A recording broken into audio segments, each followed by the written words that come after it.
అదే నేను అనేది మానవతా దృక్పథంతో ఆలోచించమంటున్నాను.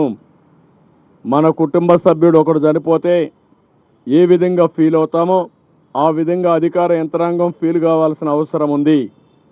అధికార యంత్రాంగమే కాదు, సమాజం కూడా. సమాజంలో హితం అనేది మరి మనం చనిపోతే ఎవడు తీస్తాడు రేపు? ఆ ఆలోచన ప్రతి ఒక్కరికి రావాల్సిన అవసరం ఉంది. అందుకే చెప్తున్నా, చాలా గట్టిగా చెప్తున్నా. ఒకటి రెండు కాదు, నేను చాలా చూశాను ఇవన్నీ. అవి చూసిన తర్వాత నాకు చాలా బాధ కలిగింది. ఆ బాధే ఇక్కడ రిఫ్లెక్ట్ చేస్తున్నా. చాలా స్టబర్న్గా ఉంటానని దృఢ సంకల్పంతో మనస్సును కూడా స్థిమితం చేసుకొని చెప్తున్నాను. Now everybody has to act. No excuses. I'm very clear on that.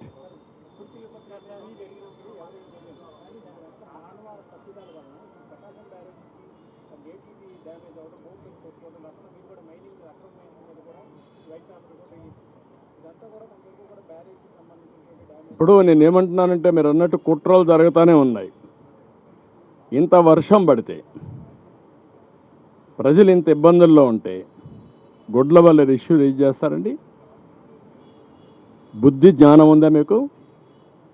రాజకీయం ముసుగులో నేరస్తులు కాకపోతే ఏంటిది? అంటే మా అటెన్షన్ డైవర్ట్ చేసి ప్రజలకు ఇబ్బంది పెట్టాలని మీ ఆలోచన. ఇప్పుడు కూడా మీరు అన్నారు ఆ బోర్డ్స్ వచ్చాయి, ఎక్కడి నుంచి వచ్చా కూడా ఇన్వెస్టిగేషన్ చేస్తాం, ఎందుకు వచ్చా కూడా ఇన్వెస్టిగేషన్ చేస్తాం.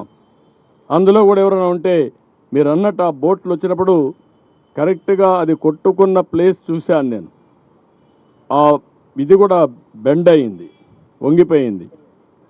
పిల్లర్ కాదు, పిల్లర్ మధ్యలో ఉండే జాయింట్ వెయిట్ అది వెయిట్ అంటారా? అది కంట్రోల్ అన్నమాట. రెండు పిల్లర్స్ మధ్యలో గేట్ని కంట్రోల్ చేయడం కోసం పెట్టినటువంటి ఆ గేట్ అక్కడ ఉంటుంది. దానికి సపోర్టింగ్ ఒక కాలం దాన్ని కొట్టుకునింది. అది బెండ్ అయిపోయి ఇరిగిపోయే పరిస్థితి వచ్చింది. అంటే ఏంటిది? ఎప్పుడు చరిత్రలో జరగల ఇలాంటివన్నీ జరుగుతున్నాయి. ఇప్పుడు అనుమానం రాని వారికి కూడా అనుమానం వచ్చే పరిస్థితి. ఎందుకు? బాబాయిని చంపి నెక్స్ట్ డే నారాసురు రక్త చరిత్ర రాయగలిగిన వాళ్ళు ఇంక అనుమానం ఎందుకు రాదండి? Now I'm forced to suspect.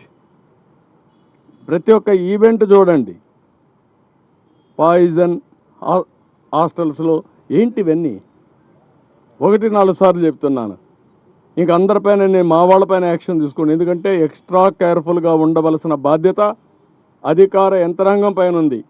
ఒకటి జరగకుండా చూసుకోవాలి, ఇలాంటి దుర్మార్గుల నుంచి కాపాడుకుంటూ ముందుకు పోవాలి, విజిలెంట్గా ఉండాలి. అది కూడా పెట్టాను ఇప్పుడు. అది కూడా అవేర్నెస్ తీసుకొస్తాం. నేను ఎవరు తప్పు జరిగినా, ఏ క్వార్టర్లో తప్పు జరిగినా బాధ్యత మీదే గుర్తుపెట్టుకోండి. నిన్న మొన్న కొంతమంది ఆఫీసర్లు ఇక్కడికి పంపిస్తే సరిగా పనిచేయకుండా కొంత ఇది చేసే అది కూడా నా నోటీస్కి వచ్చింది. ఐఎమ్ వెరీ క్లియర్,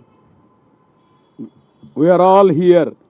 ప్రజాధనాన్ని మనకు శాలరీస్ ఇస్తున్నారు, public taxpayers money. We are here to do job. అంతేగాని ఇంకొక మాట ఎవరైనా మాట్లాడితే మాత్రం చాలా సీరియస్గా ఉంటుంది.